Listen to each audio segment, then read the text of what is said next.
नमस्कार,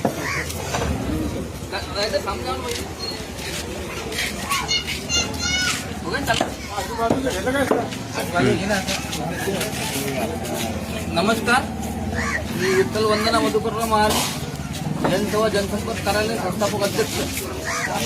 जळगाव जामोद मतदारसंघामध्ये 183 गाव आहेत टोटल.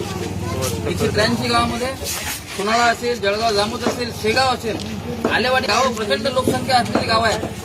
आणि आलेवाडी गावाचं एक सांगण्याचं दुर्दैव असं की या गावामध्ये गेले 7 ते 8 वर्ष झाले नागरिकांना पिण्याच्या पाण्यासाठी भटकंती करावं लागत आहे. लोक या ठिकाणी 300 रुपये महिन्याने पाणी विकत घेऊन पितात. 5 वर्ष झाले, बरोबर आहे. हा सगळा हिशोब 5 वर्षाचा कॅल्क्युलेट करून सरकारला यांना पैसे वापस द्यावे लागतील. हे पाईपलाईन खोलून ठेवली. या लोकांना 5 वर्षांनी प्यायचं पाणी नाही. त्या ठिकाणी मी विहिरीची पाहणी केली. त्या विहिरीमध्ये कोंबड्या पडलेल्या आहेत, जनावरं मरून पडलेली आहेत. ते फोटो मी घेतले. हे मंत्रालयात मुख्यमंत्र्यांना दाखवणार आहे, पाणी पुरवठा मंत्र्यांना मी हे फोटो दाखवणार आहे.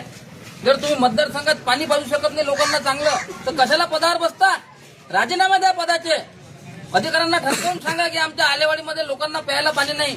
एवढ्या लोकसंख्येचं हे गाव आहे, इथं जर प्यायचं पाणी पाजू शकत नसाल तर आमच्या गावाला ग्रामपंचायत नको, आमचं गाव नकाशातून पुसून टाका. कारण आमच्या गावाच्या भरोसा तुम्ही टॅक्स घेता, लोकांकडून पाणी टॅक्स घेता, घर टॅक्स घेता, मग प्यायचं पाणी का देऊ शकत नाही आम्हाला? आम्ही या ठिकाणी लोकांना आज भेटायला आलो होतो. लोकांना भेटून लोकांना सांगितलं मंगळवारी आम्ही खूप मोठी मीटिंग या ठिकाणी घेणार आहे आणि 8 दिवसाचा अल्टिमेटम मी शासनाला माझ्या माध्यमातून देणार आहे. सगळ्या महिला सोबत असणार आहेत. जर 8 दिवसामध्ये लेखी आश्वासन देऊन आमचा पिण्याचा पाण्याचा प्रश्न जर मार्गी लावला नाही तर सर्व महिला, सगळं या गावातलं पुरुष मंडळ हातामध्ये हांडे बकेटा घेऊन आम्ही पंचायत समिती असेल, जळगावचं जल मिशन कार्यालय असेल, तिथं मोठमोठे मोर्चे काढू. सरकारचं लक्ष या ठिकाणी वेधू. जर का आमचं काम मार्गी लावलं नाही तर सरकारला खूप मोठा या ठिकाणी